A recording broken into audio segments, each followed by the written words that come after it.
As an art lover আমার ইচ্ছা ছিল নিজের বিয়ের পিঁড়ি আমি নিজেই রং করব। সেই মতো আমার এবং বরের দুজনের বিয়ের পিঁড়ি কিন্তু আমি নিজে ডিজাইন করেছিলাম।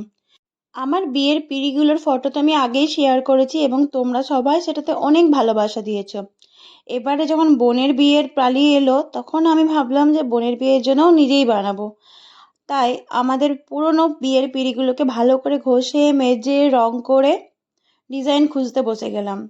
তারপরে এই দুটো ডিজাইন আমার পছন্দ হলো।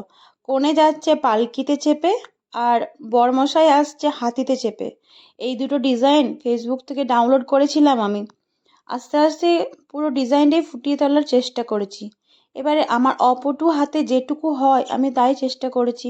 নিজের আঁকা কোনো কিছু কি কখনো খারাপ হতে পারে? আর বাড়ির লোকেরও তো ভালো লাগবে আমি জানি। কিন্তু তোমরাই বলো আমার এই দুটো পিঁড়ি কেমন হয়েছে? অবশ্যই কমেন্ট করবে।